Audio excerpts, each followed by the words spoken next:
Chicago zero Malabar രൂപത അനുഗ്രഹീതമായ കാൽ നൂറ്റാണ്ട് പിന്നിടുന്നു.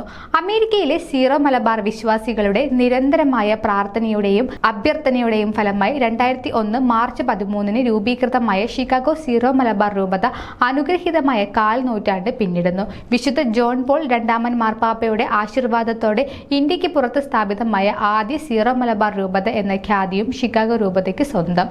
ഒരു വർഷം നീണ്ടു നിൽക്കുന്ന ജൂബിലി ആഘോഷങ്ങൾക്ക് മാർച്ച് 22 ശനിയാഴ്ച തുടക്കമായി. Chicago saint Thomas Syro Malabar cathedral ദേവാലയത്തിൽ രൂപത അധ്യക്ഷൻ മാർ ജോയ് ആലപ്പാട്, രൂപതയുടെ പ്രഥമ ബിഷപ്പ് മാർ ജേക്കബ് അങ്ങാടിയത്ത് എന്നിവരുടെ മുഖ്യ കാർമ്മികത്വത്തിൽ നിരവധി വൈദികർ ചേർന്ന് അർപ്പിച്ച കൃതജ്ഞത ബലിക്കു ശേഷം നടന്ന പ്രൗഢോജ്വലമായ ചടങ്ങിൽ ബിഷപ്പ് മാർ ജോയ് ആലപ്പാട് നിലവിളക്ക് കൊളുത്തി ജൂബിലി ആഘോഷങ്ങൾ ഉദ്ഘാടനം ചെയ്തു. തദവസരത്തിൽ രൂപതയുടെ സ്ഥാപക ബിഷപ്പ് മാർ ജേക്കബ് അങ്ങാടിയത്തിന്റെ മെത്രാ അഭിഷേകം സിൽവർ ജൂബിലിക്ക് തുടക്കം കുറിച്ചു. കഴിഞ്ഞ 25 വർഷം ലഭിച്ച ദൈവകൃപയ്ക്ക് നന്ദി പറയുന്നതിനോടൊപ്പം രൂപതയുടെ തുടക്കകാലത്ത് നേതൃത്വം നൽകിയ മാർ അങ്ങാടിയത്തിനെയും അകാലത്ത് സേവനം ചെയ്ത വൈദികരെയും നന്ദിയോടെ സ്മരിക്കുന്നതായി മാർ ആലപ്പാട് പറഞ്ഞു.